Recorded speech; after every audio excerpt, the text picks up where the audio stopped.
Welcome dear. इस सातवें पाठ की लास्ट क्लास में आप पहुंच चुके हो और इस क्लास में अपन बात करेंगे कि जंतुओं में कौन कौन से हार्मोन किस रूप में कार्य करते हैं, कैसे कैसे वर्क करते हैं। तो है ना, जंतु हार्मोन, जितने भी जंतुओं के हार्मोन हैं उसके ऊपर चलेंगे अपन। और जंतुओं में खूब सारे हार्मोन पाए जाते हैं जो विशिष्ट क्रियाओं के लिए होते हैं। कई बार आपने ऐसा फील भी किया होगा जब आदमी क्रोधित अवस्था में होता है, लड़ने की कंडीशन में होता है, तो उसके शरीर में एक हार्मोन निकलता है एपिनेफ्रिन, जो एड्रिनल ग्रंथि से छोड़ा जाता है। और ये जो एपिनेफ्रिन हार्मोन होता है ये व्यक्ति को लड़ने और मरने तक के लिए तैयार कर लेता है ना, जिसको लड़ो और मरो हार्मोन के नाम से जानते हैं, या जिसको करो या मरो हार्मोन भी कहते हैं। तो ये शरीर में कुछ ऐसे केमिकल निकलते हैं जो विषम परिस्थितियों में शरीर को एनर्जी देते हैं, शरीर को नियंत्रित करते हैं, है ना। तो इन पदार्थों को अपन जंतुओं के अंदर हार्मोन के नाम से जानते हैं। हार्मोन क्या है? तो एक विशेष रसायन जो शरीर को विषम परिस्थितियों में ऊर्जा प्रदान करते हैं। तो इन पदार्थों को अपन हार्मोन के नाम से जानते हैं। यस, तो नेक्स्ट बात करते हैं हार्मोन क्या होता है, कैसे काम करते हैं। हार्मोन, यस, हार्मोन की परिभाषा में अपन लिखते हैं कि जंतुओं को या मानव शरीर में या सजीवों में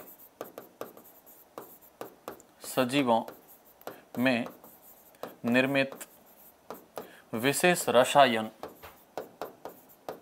सजीवों में निर्मित विशेष रसायन जो सजीवों में निर्मित विशेष रसायन जो विषम परिस्थितियों में, जो विषम परिस्थितियों में शरीर को, विषम परिस्थितियों में शरीर को अतिरिक्त ऊर्जा प्रदान करते हैं, शरीर को अतिरिक्त ऊर्जा प्रदान करते हैं, शरीर को अतिरिक्त ऊर्जा प्रदान करते हैं, है ना। ऐसे कुछ रसायन जो शरीर को विषम परिस्थितियों में अतिरिक्त ऊर्जा भी प्रदान करते हैं, उसके साथ में शरीर का नियंत्रण एवं समन्वय करते हैं, साथ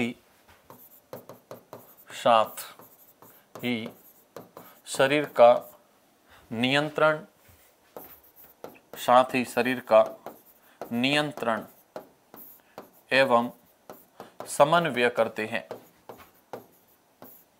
साथ ही शरीर का नियंत्रण एवं समन्वय करते हैं। तो इसे हार्मोन कहते हैं, तो इसे हार्मोन कहते हैं, हार्मोन के नाम से इसको जाना जाता है, तो इसे हार्मोन कहते हैं। अब हार्मोन के ऊपर बात करें तो मानव में खूब सारी अंतःस्रावी ग्रंथियां पाई जाती है जहां से हार्मोन निकलते हैं, है ना। शरीर में कुछ विशेष प्रकार की कोशिकाएं हैं जिससे एक विशेष रसायन श्रावित होते, और रसायन श्रावित करने वाली कोशिकाओं को अंतःस्रावी कोशिका के नाम से जानते हैं। तो मानव शरीर में हार्मोन जहां से छोड़े जाते हैं उसको अपन कहते हैं अंतःस्रावी कोशिका ग्रंथियां, अंतःस्रावी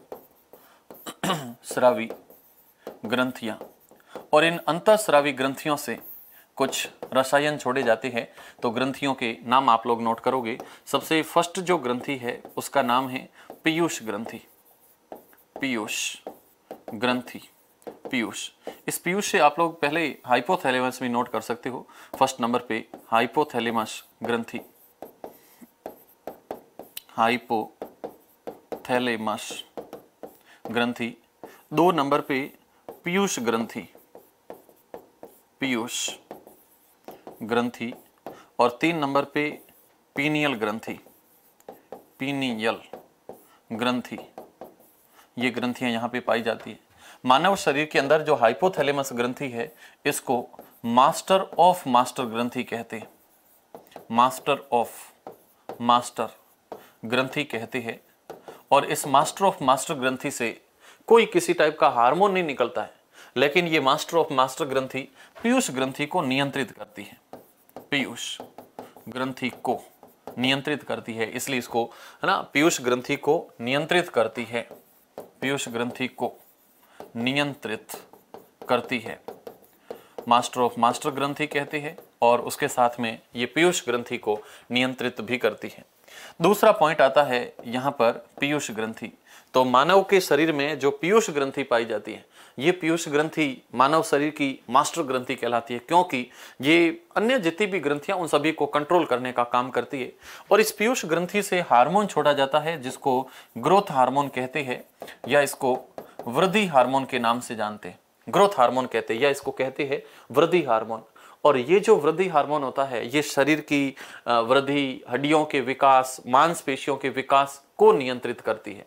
तो वृद्धि हार्मोन है और इस वृद्धि हार्मोन का नाम याद रखोगे, इसका रासायनिक नाम है सोमेटोट्रोपिन। सोमेटोट्रोपिन, सोमेटोट्रोपिन के नाम से इसे जाना जाता है। अगली है पीनियल ग्रंथि। और पीनियल ग्रंथि, मानव के शरीर में पीनियल ग्रंथि को बायोलॉजिकल क्लॉक कहते हैं। ये शरीर की जैविक घड़ी के नाम से भी जानी जाती है। इससे हार्मोन छोड़ा जाता है मेलेटोनिन। कौन सा? Melatonin hormone. इस ग्रंथि से मेलेटोनिन हार्मोन स्रावित होता है, यहां से मेलेटोनिन हार्मोन स्रावित होता है। तो ये 3 ग्रंथियां यहां आ चुकी है। चौथी ग्रंथि पे अपन चलते हैं। यस, तो 4 नंबर पे ग्रंथि का नाम है अवटु ग्रंथि। अवटु ग्रंथि या इसको कहते हैं थायराइड ग्रंथि। थायराइड ग्रंथि इसको कहते हैं, थायराइड ग्रंथि कहते हैं। 5 नंबर पे नाम है परावटु ग्रंथि। परावटु ग्रंथि या इसको कहते हैं पैराथायरॉइड ग्रंथि। पैराथायरॉइड ग्रंथि कहते हैं, परावटु या इसको पैराथायरॉइड ग्रंथि कहते हैं। 6 नंबर पे ग्रंथि का नाम है थाइमस ग्रंथि। थाइमस ग्रंथि ना, तो आगे थाइमस ग्रंथि है। 7 नंबर पे है अग्नाशय ग्रंथि। अग्नाशय ग्रंथि, अग्नाशय ग्रंथि। 8 नंबर पे ग्रंथि का नाम है अधिवृक्क ग्रंथि। अधिवृक्क ग्रंथि या इस ग्रंथि को कहते हैं एड्रीनल ग्रंथि। एड्रीनल ग्रंथि। 9 नंबर पे है वृषण ग्रंथि। वृषण ग्रंथि, और ये वृषण ग्रंथि नर में पाई जाती है। फिर 10 नंबर पे है अंडाशय ग्रंथि। अंडाशय ग्रंथि, और ये अंडाशय ग्रंथि केवल और केवल मादा में पाई जाती है। केवल और केवल मादा में पाई जाती है। तो इन ग्रंथियों से निकलने वाले हार्मोन अपन देख लेते हैं, किस ग्रंथि से कैसे और क्या क्या हार्मोन यहाँ पर स्रावित होते हैं। तो फर्स्ट में है अवटु या फिर पैराथायरॉइड ग्रंथि, और इस पैराथायरॉइड ग्रंथि से निकलने वाला जो हार्मोन है इसको कहते हैं थायरॉक्सिन हार्मोन। क्या है? Thyroxine hormone. इसको थायरॉक्सिन हार्मोन के नाम से जानते हैं। अगली जो पैराथायरॉइड या परावटु ग्रंथि है, इससे हार्मोन निकलता है पैराथायरॉक्सिन हार्मोन। पैराथायरॉक्सिन हार्मोन के नाम से इसको जाना जाता है। अगली है थाइमस ग्रंथि, और ये जो थाइमस ग्रंथि है, इस थाइमस ग्रंथि को, थाइमस ग्रंथि से जो हार्मोन निकलता है इसका नाम है थाइमोसिन हार्मोन। थाइमोसिन हार्मोन के नाम से इसको जानते हैं। अग्नाशय ग्रंथि से विशेष करके हार्मोन निकलता है insulin. Insulin, insulin hormone. Adrenal या एड्रिनलिन से हार्मोन निकलता है, एड्रिनल से निकलता है एड्रिनेलिन। ये एड्रिनलिन हार्मोन के नाम से इसको जाना जाता है। अगली जो वृषण ग्रंथि है, यहां से हार्मोन निकलता है टेस्टोस्टेरोन। याद रखोगे इन सब चीजों को, और साथ में लिखते हुए भी चलो आप। और अंडाशय ग्रंथि जो मादा में पाई जाती है, यहां से 2 हार्मोन निकलते हैं। एक हार्मोन का नाम है एस्ट्रोजन और दूसरे का नाम है प्रोजेस्टेरॉन। एस्ट्रोजन और प्रोजेस्टेरॉन, 2 यहां से हार्मोन निकलते हैं। एक का नाम है एस्ट्रोजन और दूसरे का नाम है प्रोजेस्टेरॉन। एस्ट्रोजन और प्रोजेस्टेरॉन 2 हार्मोन यहां से छोड़े जाते हैं। तो ये मानव के अंदर कुछ ग्रंथियां हैं, इनके बारे में देखा अपन। और फिर मैं ग्रंथियों के डायग्राम को भी दिखा देता हूं कि कौन सी ग्रंथि से क्या क्या हार्मोन है, उसको भी दिखाएंगे। तो आप देखोगे तो यहाँ पर इस मस्तिष्क में हाइपोथैलेमस, पीनियल और पीयूष पाई जाती है। इस गले में 2 ग्रंथि, एक का नाम है अवटु। अवटु का मतलब होता है थायराइड ग्रंथि। अवटु या इसको थायराइड ग्रंथि। और फिर पाई जाती है परावटु, जिसको अपन कहते हैं पैराथायरॉइड ग्रंथि। फिर जस्ट हृदय के जस्ट ऊपर और श्वास नली के पास में पाई जाती है थाइमस ग्रंथि। फिर उसके बाद अग्नाशय ग्रंथि, अधिवृक्क ग्रंथि, और नर में मिलती है वृषण ग्रंथि, और बाकी सब सेम की सेम है। और मादा में मिलती है अंडाशय ग्रंथि। तो ये मादा जिसमें अंडाशय ग्रंथि है और इधर की तरफ नर जिसमें वृषण ग्रंथि पाई जाती है। तो बाकी सब लोकेशन सेम की सेम रहती है। हाइपोथैलेमस, पीनियल, पीयूष, अवटु, परावटु, थाइमस, अग्नाशय और अधिवृक्क सेम है। बस नर के अंदर वृषण ग्रंथि होती है, मादा में अंडाशय ग्रंथि होती है। इन ग्रंथियों से निकलने वाले कुछ हार्मोन है, इनका भी अपनी बुक में जिक्र कर रखा है। तो फर्स्ट में है वृद्धि हार्मोन, और ये वृद्धि हार्मोन निकलता है पीयूष ग्रंथि से। पीयूष ग्रंथि को पिट्यूटरी ग्रंथि भी कहते हैं, है ना। पीयूष ग्रंथि, इस पीयूष ग्रंथि को दूसरा नाम देते हैं पिट्यूटरी ग्रंथि। वैसे ये इंग्लिश का शब्द है, इसको पिट्यूटरी ग्रंथि के नाम से भी जानते हैं। ये पिट्यूटरी ग्रंथि है। और ये जो वृद्धि हार्मोन इस ग्रंथि से छोड़ा जाता है, उसका रासायनिक नाम है सोमेटोट्रोपिन। क्या नाम है? सोमेटोट्रोपिन। तो इसको सोमेटोट्रोपिन के नाम से जानते हैं। और ये पीयूष ग्रंथि सभी अंगों में वृद्धि को प्रेरित करती है, जिसमें कोशिकाओं के अंदर, कोशिका क्या ना, शरीर के अंदर उत्तकों की वृद्धि है, मांसपेशियों की वृद्धि है, अस्थियों के विकास है। तो इन सभी को नियंत्रित करने का काम सोमेटोट्रोपिन हार्मोन करता है, इसलिए इसको ग्रोथ हार्मोन भी अपन कहते हैं। यस, अगला है थायराइड ग्रंथि, और इस थायराइड ग्रंथि से हार्मोन निकलता है थायरोक्सिन। थायरोक्सिन। और इस थायरोक्सिन हार्मोन के बारे में देखें तो ये शरीर की वृद्धि के लिए और उपापचय की प्रक्रियाओं का नियंत्रण करने के लिए, एक तो शरीर की वृद्धि और दूसरा उपापचय, है ना, शरीर के अंदर भोजन का डाइजेशन और शरीर की ग्रोथ, इन दोनों चीजों के लिए विशेष रूप से उत्तरदायी रहता है। थर्ड पॉइंट आता है इंसुलिन, और इस इंसुलिन के बारे में देखें तो ये निकलता है मानव शरीर के अंदर अग्नाशय ग्रंथि से। अग्नाशय ग्रंथि, इस अग्नाशय ग्रंथि से, अग्नाशय ग्रंथि को अगर देखें तो ये मानव शरीर की मिश्रित ग्रंथि भी है। इस अग्नाशय ग्रंथि से शरीर में भोजन का, पाचन क्रियाओं का नियम भी होता है, और शरीर उसी के साथ साथ में शरीर का नियंत्रण भी होता है। दोनों काम एक साथ करती है, इसलिए अग्नाशय ग्रंथि को मानव शरीर में मिश्रित ग्रंथि के नाम से जानते हैं। अग्नाशय ग्रंथि, इसको मिश्रित ग्रंथि के नाम से जानते हैं। और रक्त में शर्करा स्तर का नियंत्रण करता है। ये सीधे पॉइंट पूछे जाते हैं, रक्त में शर्करा के स्तर का नियमन कौन सी ग्रंथि करती है? तो अग्नाशय ग्रंथि है। टेस्टोस्टेरोन वृषण से छोड़ा जाता है, और इसके अगर कार्य देखें तो ये नर के अंदर द्वितीयक लैंगिक लक्षणों का विकास करता है, वीर्य के निर्माण को प्रारंभ करता है, शुक्राणु के निर्माण को प्रारंभ करता है। तो ये टेस्टोस्टेरोन है जो कि नर में स्टीरॉयड हार्मोन के रूप में पाया जाता है। तो नर के अंदर वृषण का विकास करता है, और वृषण के विकास के साथ साथ में वीर्य का निर्माण, वीर्य तथा शुक्राणुओं का निर्माण करता है। वीर्य तथा शुक्राणुओं के निर्माण को प्रेरित करता है। शुक्राणुओं के निर्माण को प्रेरित करने का कार्य करता है, शुक्राणुओं के निर्माण को प्रेरित करता है। अगला है अंडाशय, और इस अंडाशय से दो हार्मोन निकलती है, एक का नाम है एस्ट्रोजन और दूसरे का नाम है प्रोजेस्टेरॉन। एस्ट्रोजन और प्रोजेस्टेरॉन, और इसमें मादा लैंगिक अंगों का विकास होता है, और उसी के साथ में लेडीज के अंदर जो मासिक चक्र चलता है, मेंस्ट्रुएशन साइकिल चलता है प्रति माह, उसका नियमन भी ये करता है। एड्रिनल जो ग्रंथि है, इससे हार्मोन निकलता है एड्रिनलिन, और ये एड्रिनलिन हार्मोन मानव शरीर के अंदर आपातकालीन हार्मोन कहलाता है। शरीर को विपरीत परिस्थितियों में एनर्जी देने का काम करता है, और विपरीत परिस्थितियों में एनर्जी देने के साथ साथ जो ये हार्मोन है, ये हार्मोन करो या मरो हार्मोन के नाम से भी जाना जाता है।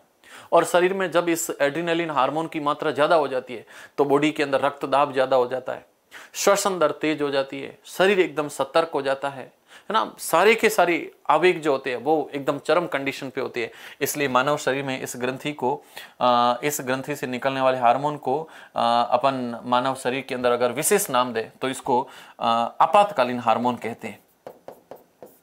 आपातकालीन हार्मोन कहते हैं, और आपातकालीन हार्मोन के साथ इसको आपातकालीन ग्रंथि भी कहते हैं, जो विपरीत परिस्थितियों में, विपरीत परिस्थितियों में,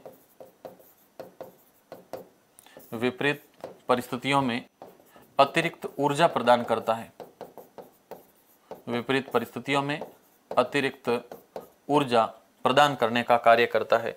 और लास्ट में है मोचक हार्मोन। हार्मोन छोड़ना है या नहीं छोड़ना है तो ये काम होती है हाइपोथैलेमस द्वारा, हाइपोथैलेमस द्वारा, इसलिए इसको मास्टर ऑफ मास्टर ग्रंथि के नाम से जानते हैं।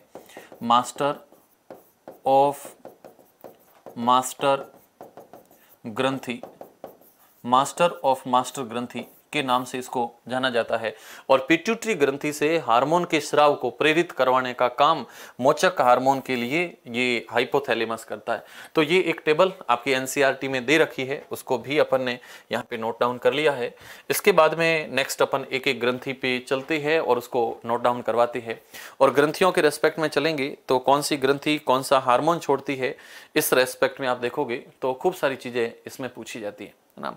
तो एक एक ग्रंथि पे अपन चलते हैं और कौन सी ग्रंथि कौन से हार्मोन का उत्सर्जन करवाती है। तो फर्स्ट में अपन बात करेंगे मानव शरीर के अंदर सबसे पहले एड्रिनल ग्रंथि के ऊपर। एड्रिनल ग्रंथि,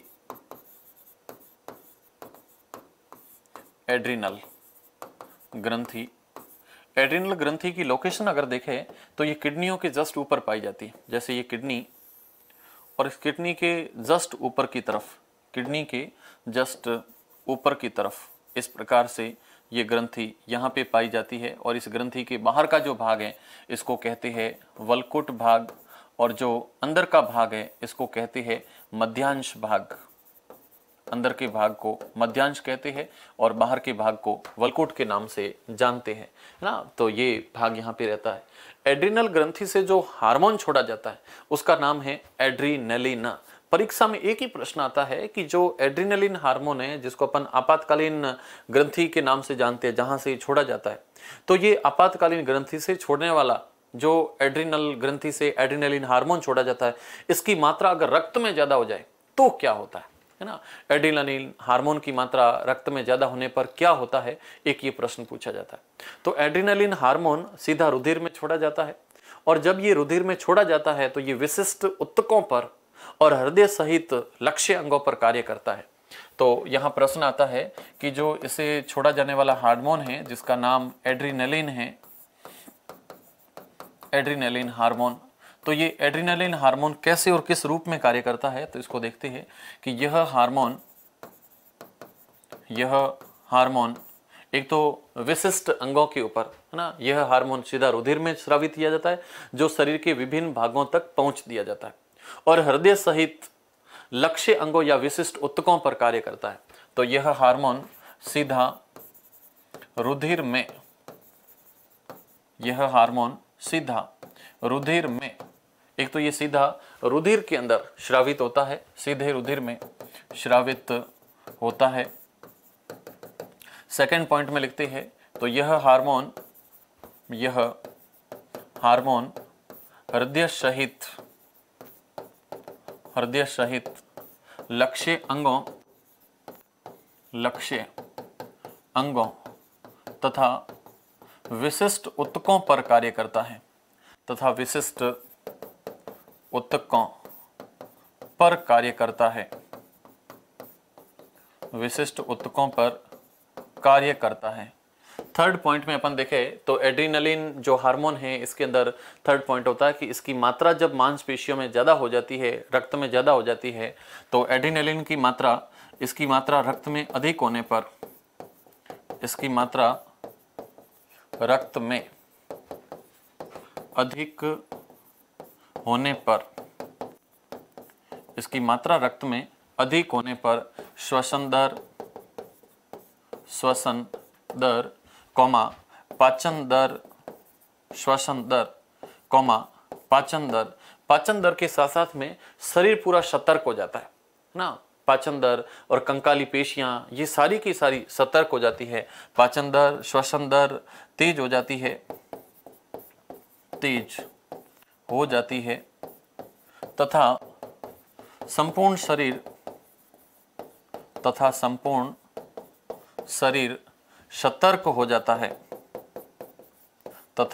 शरीर सतर्क हो जाता है, ये कुछ पॉइंट यहाँ पर पूछे जाते हैं एड्रेनलिन हार्मोन के बारे में। ये छोटा सा पॉइंट है, बस पूछा जाता है कि अंतःस्रावी ग्रंथियों में अगर इसकी मात्रा ज़्यादा हो जाए तो क्या हो जाए। तो इसके कारण संपूर्ण शरीर, श्वसन दर, पाचन दर, ये जो दर है वो कुछ इसमें धीमी हो जाती है, क्या ना तेज हो जाती है। ओके, तो ये इसमें पूछा जाता है। इसके बाद में आप लोग देखोगे तो उसके बाद में एक मानव शरीर के अंदर जो थायराइड ग्रंथि है, तो इस थायराइड ग्रंथि में भी पूछा जाता है कि थायराइड ग्रंथि कैसे, किस रूप में भूमिका निभाती है, कैसे काम करती है। तो मानव के गले में एक ग्रंथि पाई जाती है जिसको अपन आउटू ग्रंथि कहते हैं, या इसी ग्रंथि को अपन थायराइड ग्रंथि कहते हैं। और थायराइड ग्रंथि से हार्मोन निकलता है थायरॉक्सिन। थायरॉक्सिन हार्मोन निकलता है। इस थायरॉक्सिन हार्मोन के निर्माण के लिए आयोडीन तत्वों की आवश्यकता होती है। इसलिए आपने नमक के पैकेट पर ऐसा देखा होगा, उस पर लिखा होता है कि आयोडीन युक्त नमक या आयोडीन से संवर्धित नमक। तो अपने भोजन के आहार में आयोडीन की मात्रा होनी बहुत जरूरी है। प्रश्न आता है कि भोजन में आयोडीन लेना क्यों आवश्यक है। तो जो आउटो ग्रंथि है या थायराइड ग्रंथि है, इससे थायरॉक्सिन हार्मोन बनने के लिए आयोडीन की आवश्यकता होती है। और ये जो थायरॉक्सिन है, ये कार्बोहाइड्रेट, प्रोटीन और वसा के उपापचय की प्रक्रियाओं का नियंत्रण करता है, ताकि अपने शरीर की जो वृद्धि है वो एक उत्कृष्ट और संतुलन मात्रा में हो। तो मानव शरीर के लिए उत्कृष्ट और संतुलित मात्रा में वृद्धि को कंट्रोल करने के लिए हार्मोन चाहिए थायरॉक्सिन। और थायरॉक्सिन हार्मोन निर्मित होने के लिए आयोडीन तत्व की आवश्यकता होती है। अगर आयोडीन तत्व की कमी हो जाती है, आयोडीन तत्व अगर शरीर को पूरा संश्लेषित नहीं हो पाता है, तो शरीर के अंदर भोजन में, आहार के अंदर आयोडीन की कमी होती है, तो उसके कारण ये ग्रंथि सूज करके बड़ी हो जाती है। और इससे जो रोग होता है उसको अपन गॉइटर रोग के नाम से जानते हैं। और इस बीमारी के अंदर गर्दन पूरी की पूरी फूल जाती है ना। स्थिति देख करके अपन बता सकते हैं आसानी से। तो ये प्रश्न थायराइड के अंदर पूछा जाता है। तो अगला पॉइंट आता है थायराइड ग्रंथि। थायराइड ग्रंथि, थायराइड ग्रंथि को दूसरा नाम देते हैं अवटु ग्रंथि। थायराइड ग्रंथि या इसको अवटु ग्रंथि के नाम से जानते हैं। अवटु ग्रंथि के बारे में लिखते हैं कि इस ग्रंथि से थायरॉक्सिन हार्मोन स्रावित होता है। इस ग्रंथि से थायरॉक्सिन हार्मोन स्रावित होता है। थायरॉक्सिन हार्मोन स्रावित होता है। सेकंड पॉइंट यहां पे पूछा जाता है, इस ग्रंथि से थायरॉक्सिन हार्मोन स्रावित होता है। दूसरा, इस ग्रंथि से थायरॉक्सिन हार्मोन के संश्लेषण हेतु, या लिखते हैं थायरॉक्सिन हार्मोन स्रावित होता है। अगला पॉइंट, इससे या इस हार्मोन के श्रावण हेतु, इस हार्मोन के श्रावण हेतु, इस हार्मोन के श्रवण हेतु आयोडीन तत्व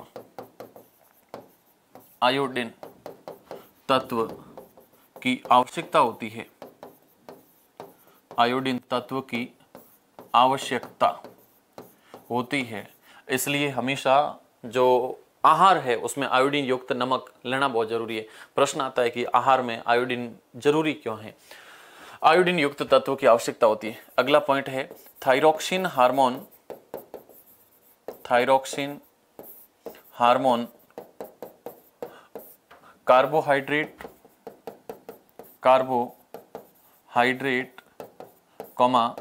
प्रोटीन, कार्बोहाइड्रेट, प्रोटीन व वसा का पाचन करके वसा का उपापचय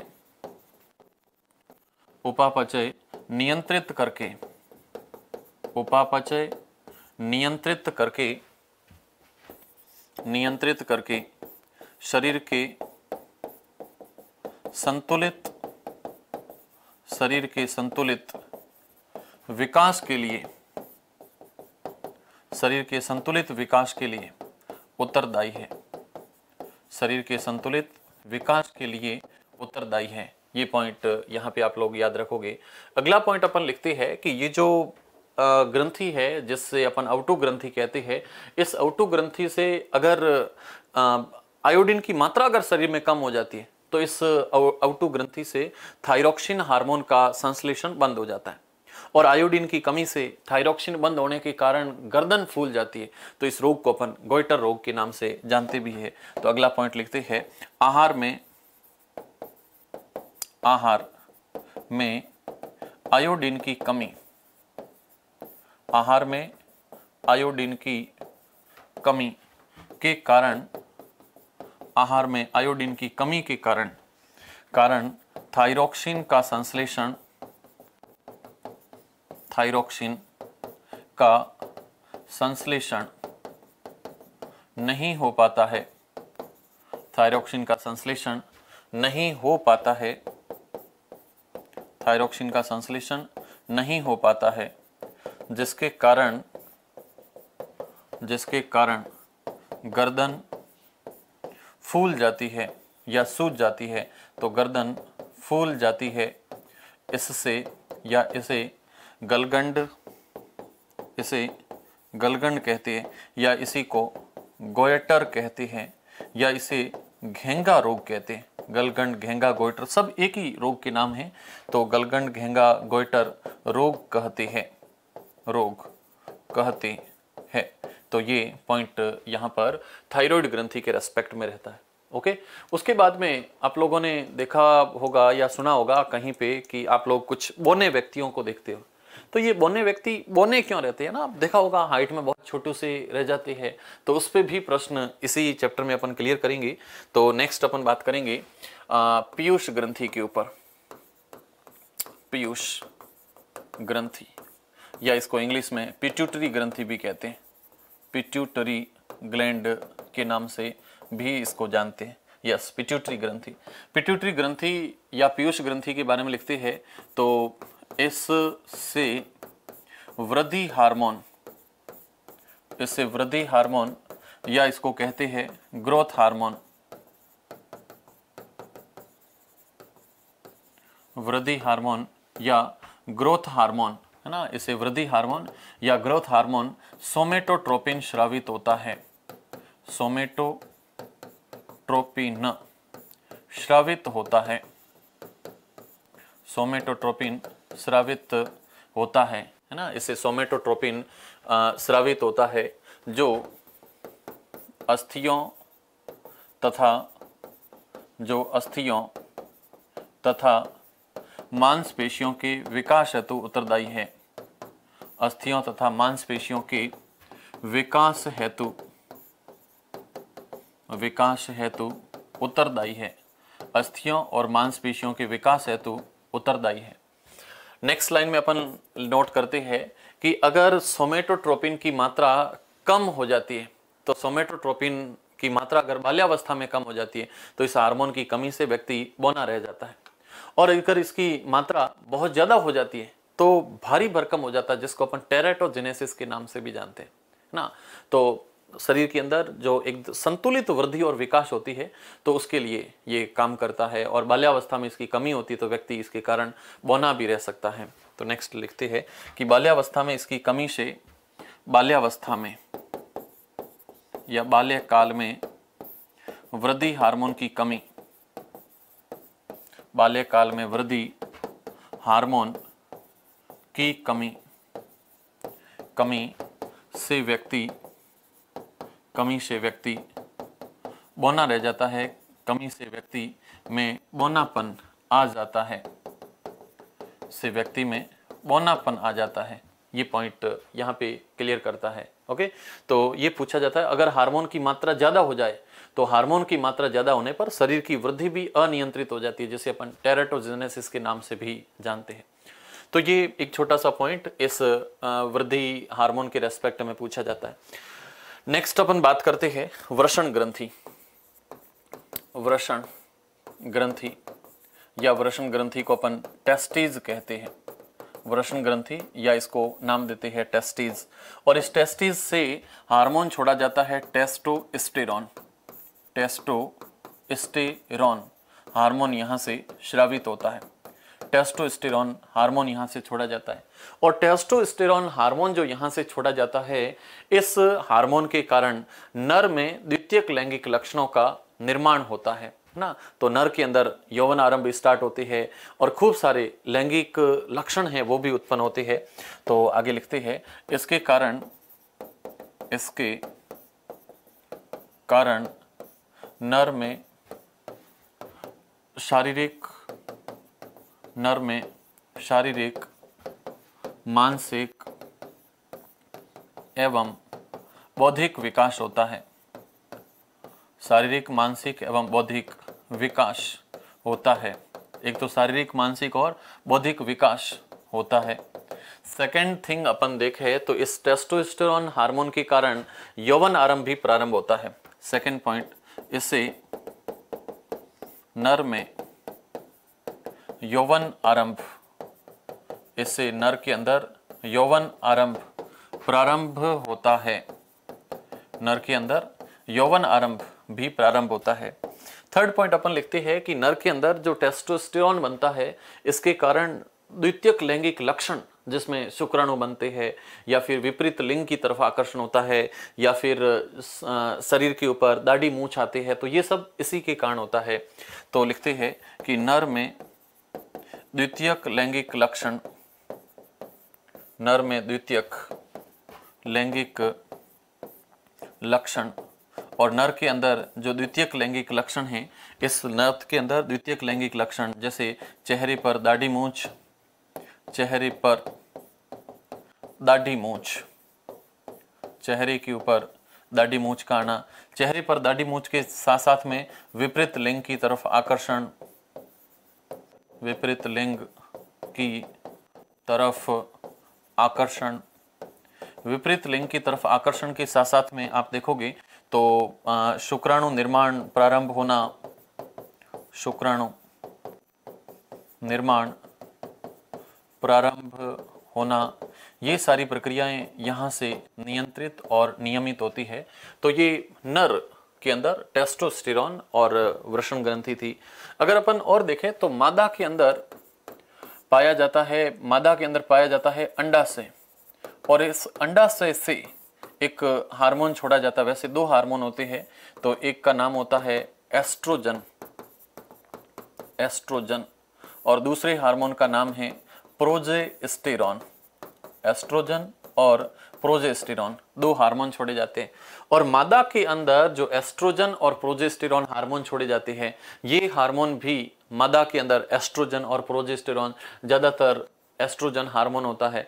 तो ये नर के अपेक्षा मादा के अंदर यौवन आरंभ को प्रारंभ करता है, द्वितीयक लैंगिक लक्षणों का विकास करता है, मादा में मासिक चक्र के निर्माण को प्रारंभ करता है, और जो गर्भ है उसको बचाने का काम, उसके अनुरक्षण का कार्य करता है। तो यहाँ पर नोट करते हैं कि जो एस्ट्रोजन है, एस्ट्रोजन, या लिखते हैं कि मादा हार्मोन, मादा हार्मोन, मादा हार्मोन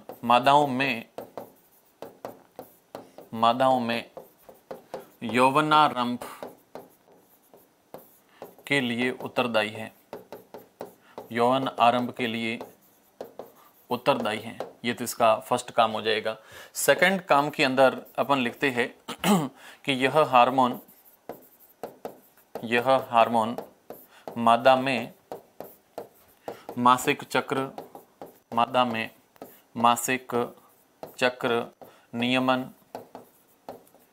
और गर्भ अनुरक्षण करता है, और गर्भ अनुरक्षण करता है, गर्भ अनुरक्षण करता है, गर्भ अनुरक्षण का भी कार्य करता है। तो ये मादाओं के अंदर थोड़े से इसके कार्य भी रहते हैं। इसके बाद में आप लोग देखोगे तो अगली ग्रंथि है जिसका नाम अग्नाशय ग्रंथि। अग्नाशय को थोड़ा सा अपन पढ़ लेते हैं। अग्नाशय, या इसको पेनक्रियाज ग्लैंड के नाम से भी जानते हैं, पेनक्रियाज या अग्नाशय ग्रंथि।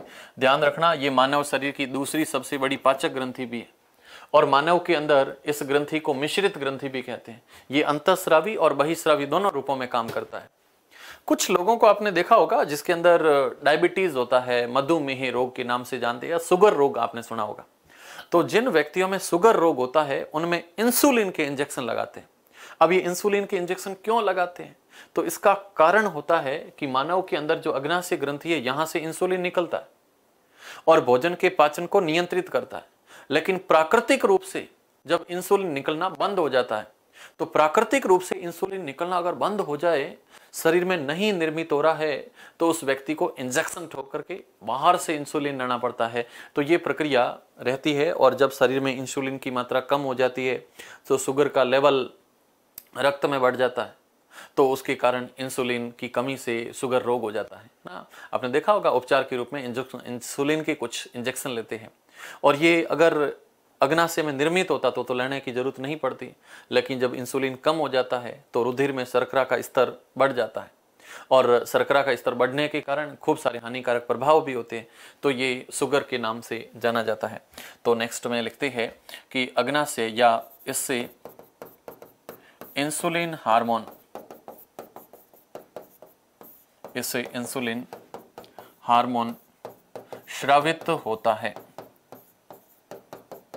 इससे इंसुलिन हार्मोन स्रावित होता है। फर्स्ट पॉइंट है कि इससे इंसुलिन हार्मोन स्रावित होता है। सेकंड पॉइंट, यह रक्त में शर्करा के स्तर को, यह रक्त में शर्करा के स्तर को नियंत्रित करता है, रक्त में शर्करा के स्तर को नियंत्रित करता है।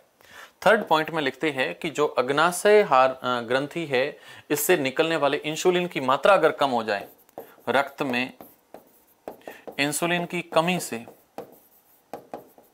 रक्त में इंसुलिन की कमी से, अगर इंसुलिन की कमी हो जाए तो इंसुलिन की कमी से, रक्त में इंसुलिन की कमी से शर्करा का स्तर बढ़ जाता है, शर्करा का स्तर बढ़ जाता है, शर्करा का स्तर बढ़ जाता है, जिससे जिससे शर्करा का स्तर बढ़ जाता है, जिससे ना इसके कारण शुगर या इसको कहते हैं मधुमेह, ना, इसको शुगर भी कहते हैं, इसी को अपन मधुमेह के नाम से भी जानते हैं, इसी को डायबिटीज भी कहते हैं। तो डायबिटीज रोग हो जाता है, मधुमेह या फिर डायबिटीज या फिर शुगर रोग हो जाता है। और जो व्यक्ति शुगर का पेशेंट है तो वो भोजन करने से पहले हमेशा इंसुलिन के इंजेक्शन लगाता है ना। तो ये प्रश्न आता है कि इंसुलिन के इंजेक्शन क्यों लगाते हैं, तो ये प्रश्न भी अपन यहाँ नोट कर लेते हैं कि शुगर से पीड़ित या डायबिटीज या इसको लिखते हैं शुगर, या इसको हिंदी में कहते हैं मधुमेह पीड़ित व्यक्ति, मधुमेह पीड़ित व्यक्ति में शर्करा नियंत्रित करने हेतु, शर्करा नियंत्रित करने हेतु, शर्करा का नियंत्रण करने हेतु, शर्करा नियंत्रित करने हेतु इंसुलिन के इंजेक्शन लगाए जाते हैं, इंसुलिन के इंजेक्शन लगाए जाते हैं, इंसुलिन के इंजेक्शन लगाए जाते हैं, इंसुलिन के इंजेक्शन लगाए जाते हैं। तो ये कुछ पॉइंट यहाँ पर थे, और ये क्लास यहाँ पे लगभग फिनिश की तरफ है, बाकी कोई इतना मोटा काम यहाँ पे है नहीं। ओके, एक पॉइंट जरूर पूछा जाता है कि हार्मोन का जो नियंत्रण है वो कौन सी विधि से होता है ना, मानव के शरीर में हार्मोन का नियंत्रण कौन सी विधि से होता है। तो बिल्कुल क्लियर कट लिखा हुआ है कि मानव के शरीर में स्रावित होने वाले हार्मोन के समय और मात्रा का नियंत्रण पुनर्भरण विधि के द्वारा होता है ना। कौन सी विधि है, फीडबैक मैकेनिज्म कहते हैं। तो हार्मोन के निर्माण से रिलेटेड, तो हार्मोनों के स्रावित होने की प्रक्रियाओं में इसको पूछा जाता है कि कौन सी क्रिया विधि है जो हार्मोन के निर्माण को कंट्रोल करती है। तो स्रावित होने वाले हार्मोन के समय और मात्रा का, स्रावित होने वाले हार्मोन की मात्रा, हार्मोन की मात्रा तथा समय का निर्धारण, मात्रा तथा समय का निर्धारण कौन सी विधि से होता है। तो इस विधि का नाम है पुनर्भरण क्रिया विधि। क्या नाम है? पुनर्भरण क्रिया विधि के नाम से इनको जानते हैं। इसको कहते हैं पुनर्भरण क्रिया विधि, या इसको इंग्लिश में कहा जाता है फीडबैक मैकेनिज्म। फीडबैक मैकेनिज्म के नाम से जानते हैं, फीडबैक मैकेनिज्म के नाम से इसको जाना जाता है। तो फीडबैक मैकेनिज्म कहते हैं या इसको पुनर्भरण विधि कहते हैं। इस विधि से हार्मोनों का नियंत्रण कंट्रोल होता है। जैसे मान लो कि अग्नाशय ग्रंथि है और अग्नाशय ग्रंथि से अगर हार्मोन इंसुलिन कम निकलता है तो इस विधि से हाइपोथैलेमस पीयूष ग्रंथि को कंट्रोल करता है, पीयूष ग्रंथि अग्नाशय कंट्रोल करती है, अरे हार्मोन कम निकल रहा है तो उसको फटाफट बढ़ा देते हैं। और रुधिर में शर्करा का स्तर अगर कम हो जाता है ना, तो इंसुलिन का श्रवण कम हो जाता है। तो ये सारी प्रक्रिया कंट्रोल की जाती है जिसको अपन फीडबैक मैकेनिज्म के नाम से जानते हैं। ओके, नेक्स्ट आप चलोगे तो पेज नंबर 139 के ऊपर कुछ क्वेश्चन दे रखे हैं, उनको थोड़ा सा देख लेते हैं। पेज नंबर 139 के ऊपर भी आपको कुछ क्वेश्चन मिलेंगे। आप लोग बुक को ओपन कर लो। बहुत अच्छे से अपन काफी 140 तक पहुंच चुके हैं। पहला है, जंतुओं में रासायनिक समन्वय कैसे होता है। आप लोगों को स्क्रीन कार्ड के माध्यम से हमारी टेक्निकल टीम हेल्प कर रही है। और यस सर कहाँ गए, पेन दिख रही है, आप कहाँ गए। यस, पहला है कि जो जंतुओं के अंदर रासायनिक समन्वय है वो कैसे होता है। तो रासायनिक समन्वय के लिए मानव में या जंतुओं में छोड़े जाते हैं हार्मोन, और ये हार्मोन अलग अलग क्रियाओं को कंट्रोल करते हैं। आयोडीन युक्त नमक के उपयोग की सलाह क्यों दी जाती है, क्योंकि आयोडीन अगर होगा तो उसके कारण थायरॉक्सिन हार्मोन का संश्लेषण भी होगा, और थायरॉक्सिन का संश्लेषण अगर होगा तो गलगंड घेंगा रोग नहीं होगा। लेकिन आयोडीन की कमी, थायरॉक्सिन नहीं बनेगा तो इसके कारण रोग हो जाता है गोइटर, और इसलिए मानव के आहार में आयोडीन बहुत जरूरी है। एड्रीनलिन रुधिर में जब स्रावित होता है तो शरीर में क्या क्या अनुक्रियाएं होती है। जब एड्रीनलिन हार्मोन की मात्रा अगर ब्लड में ज्यादा हो जाती है तो ब्लड में ज्यादा होने पर एक तो अपनी बॉडी के अंदर ब्लड प्रेशर ज्यादा हो जाता है, दूसरा पाचन दर तेज हो जाती है, ब्लड प्रेशर ज्यादा हो जाता है, और तीसरा काम है कि पाचन के साथ साथ में शरीर में सतर्कता आ जाती है, अवेयरनेस आ जाता है। वाह भाई, सतर्कता है ना, अवेयरनेस आ जाता है, और अवेयरनेस के साथ साथ मानव शरीर पूरा सतर्क हो जाता है, पाचन दर बढ़ जाती है, बीपी बढ़ जाती है, और शरीर विपरीत परिस्थितियों से लड़ने के लिए तैयार हो जाता है ना। इसलिए तो इस एड्रीनलिन हार्मोन को डू और डाई के नाम से जानते हैं, डू और डाई, या इसको हिंदी में कहते हैं करो या मरो हार्मोन के नाम से भी जानते हैं। और लास्ट है 4 नंबर पे दे रखा है कि मधुमेह के रोगियों को चिकित्सा में इंसुलिन का इंजेक्शन देकर के उनकी उपचार क्यों करते हैं। उसका कारण है कि जो मधुमेह के रोगी है उनके रक्त में शर्करा का लेवल ज्यादा हो गया है, और शर्करा का लेवल कंट्रोल करने के लिए उन व्यक्तियों में वापस इंसुलिन के इंजेक्शन लगाए जाते हैं। ओके, तो ये यहाँ पे क्लियर हो जाते हैं। भाई साहब आपने इस पूरे चैप्टर में क्या सीखा। अरे सर हमने बहुत कुछ सीखा है। पहला है कि हमारे शरीर में नियंत्रण और समन्वय का कार्य तंत्रिका तंत्र तथा हार्मोन करते हैं। रखोगे याद, शरीर में कंट्रोल और कोऑर्डिनेशन के लिए तंत्रिका तंत्र भी है और साथ में हार्मोन भी पाए जाते हैं। सेकंड, तंत्रिका तंत्र की अनुक्रिया को प्रतिवर्ती क्रिया, ऐच्छिक क्रिया, अनैच्छिक क्रियाओं में बांटा जाता है। संदेश संचारित करने के लिए तंत्रिका तंत्र विद्युत आवेगों को प्रयुक्त करता है। सही है, तंत्रिकाओं के अंदर जो सूचनाएं ट्रांसफर होती है वो हमेशा विद्युत रासायनिक आवेग क्रिया विधि द्वारा होती है। विद्युत रासायनिक आवेग क्रिया विधि, तंत्रिका तंत्र हमारी ज्ञानेंद्रियों के द्वारा सूचनाएं प्राप्त करता है तथा पेशियों के द्वारा उन पर क्रियाएं करता है। रासायनिक समन्वय पादपों और जंतुओं दोनों में होता है। हार्मोन जीव के एक भाग में उत्पन्न होने वाले और दूसरे भाग में इच्छित प्रभाव पाने के लिए गति करते हैं। हार्मोन की क्रिया को पुनर्भरण क्रिया विधि के द्वारा नियंत्रित किया जाता है।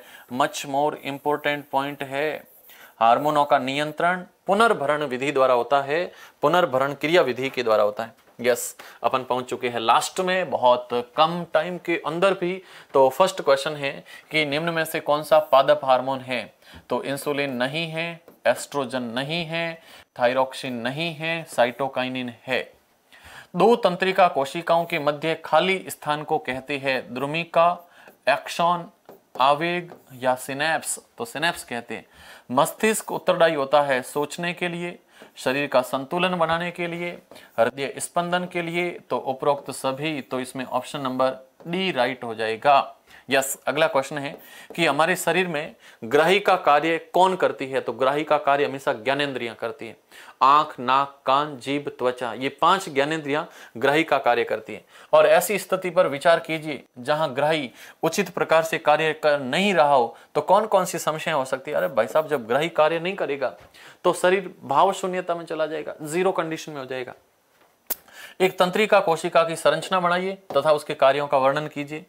पादपों में प्रकाशानुवर्तन फोटोट्रोपिज्म किस प्रकार होता है? मेरु रज्जु किस प्रकार ना आघात में किन संकेतों के आने में व्यवधान होगा? अगर मेरु रज्जु के अंदर आघात लग जाए तो मेरु रज्जु के अंदर आघात होंगे तो जो संवेदी संकेत है वो नहीं आ पाएंगे, प्रेरक संकेत वापस नहीं जा पाएंगे, तो दोनों संकेतों में बाधा उत्पन्न करते हैं मेरु रज्जु। और ये मेरु रज्जु जब प्रभावित होती है तो इसके अंदर एक तो संवेदी संकेत और इसके साथ में प्रेरक संकेत, संवेदी और प्रेरक संकेत हमेशा प्रभावित होते हैं। अगला है कि पादपों में रासायनिक समन्वय किस प्रकार होता है? पादपों में रासायनिक समन्वय करने के लिए पेड़ पौधों के अंदर 5 हार्मोन थे, ऑक्सिन, जिब्रेलिन, साइटोकाइनिन, एब्सिसिक और इथाइलिन, ये पांचों काम करते हैं। एक जीव के अंदर नियमन और नियंत्रण में किस तंत्र की आवश्यकता होती है? तो जीवों के अंदर नियमन और नियंत्रण के लिए हमेशा तंत्रिका तंत्र की आवश्यकता होती है। Okay, yes. अनैच्छिक क्रियाएं तथा प्रतिवर्ती क्रियाएं किस प्रकार से भिन्न हैं? अनैच्छिक जो क्रियाएं हैं वो मेडुला ऑब्लोंगेटा नियंत्रित करता है, मेडुला नियंत्रित करता है, लेकिन प्रतिवर्ती क्रियाओं का नियंत्रण हमेशा मेरुरज्जु करती है, तो दोनों अलग ही। अगला क्वेश्चन है कि जंतुओं में नियंत्रण और समन्वय के लिए तंत्रिका तथा हार्मोन क्रियाविधि की तुलना, है ना, उसके ऊपर एक कॉन्ट्रास्ट कीजिए। और छुई मुई पादप में गति तथा हमारी टांग में होने वाली गति के अंदर तरीके में क्या क्या अंतर होता है? तो छुई मुई को आप जैसे ही स्पर्श करते हो माइमोसा प्यूडिका को तो उसमें स्पर्शानुचलन होता है, स्पर्श करने पर वो मुरझा जाती है, लेकिन हमारी टांगों में जो गति होती है वो एक ऐच्छिक गति है और ये ऐच्छिक गति अनुमस्तिष्क के द्वारा इसको नियंत्रित भी की जाती है ना। तो ये कुछ पॉइंट यहाँ पे थे। लास्ट में मैं आपको माइमोसा प्यूडिका बता देता हूँ, आप लोग अच्छे से देख सकते हो कि किस हिसाब से ये काम करता है और इसी के साथ अपन क्लास को यहाँ पर फिनिश की तरफ ले जाते हैं। ओके, तो फिर मिलेंगे अगले चैप्टर के अंदर, तब तक के लिए शुक्रिया और थैंक यू।